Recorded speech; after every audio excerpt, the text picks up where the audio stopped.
So the France-Paris mission, it covers the north of France, Luxembourg, and the southern part of Belgium that speaks French. So that's a lot of different area. And then when I first got into the mission, I think there were about 250 missionaries. And then when I had left the mission, there were over 350. And so a huge growth occurred during the mission. And in throughout my first couple of transfers, I think the cities that Sister served in doubled because there was such a big influx of sister missionaries, so that they were able to open up different areas. And with elders too, a lot of elders had came in, so they just really grew the mission. And a lot of cities that only had one set of missionaries now had 3 or had 2.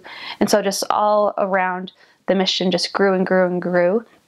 And I remember there had been talk about splitting the mission if they were going to split it because there were so many missionaries, but it hasn't happened yet. In my mission, there are a lot of languages spoken. Missionaries can be called, everyone has to speak French, but there are missionaries that speak Spanish and Chinese as well.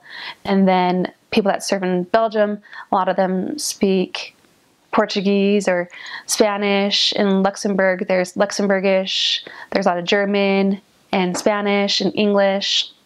I know that in the western part of France, in Bretagne, there are a lot of English speakers that come from England.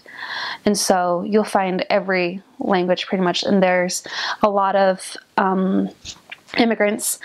I hadn't really realized that France is the most populated country in Europe with Muslims.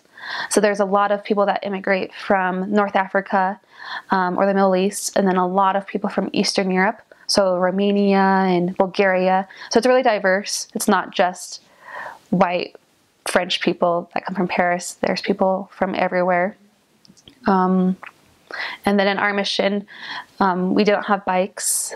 It's mostly just walking and public transportation.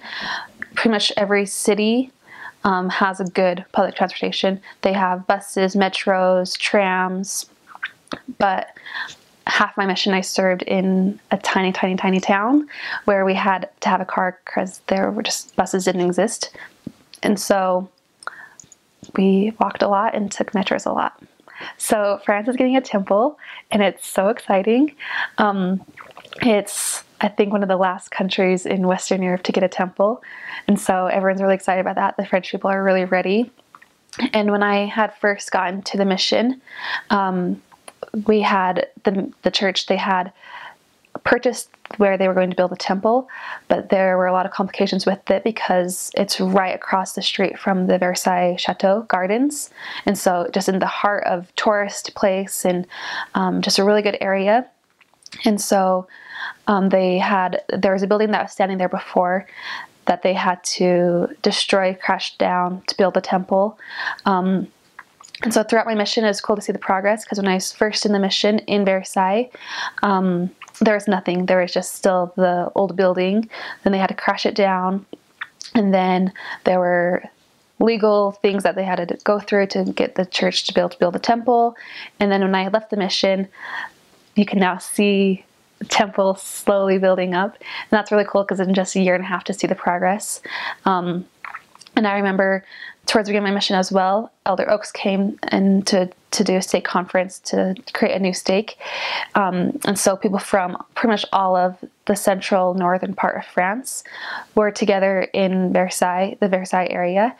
And he told them, this temple that's going to be near Paris isn't for tourists, it's for you, the French people. So you guys need to be the ones that are paying the tithing. You guys need to be the ones that will be working in the temple and attending the temple. It's not for people visiting Paris to go to. This is the temple for you, the French people. And so that was really cool. And I think it really motivated the people, the French members, to do their part to prepare to go to the temple, and to also help less actives or their family members or their friends become ready for the temple as well. And so that was really cool to see. And then I remember on my very, very last day in in my mission, we have what we call a Peri-P day, and you are just in Paris and with other missionaries, and you can do all the touristy things you want. You can just relax. It's kind of just your last day of your mission, just to enjoy it.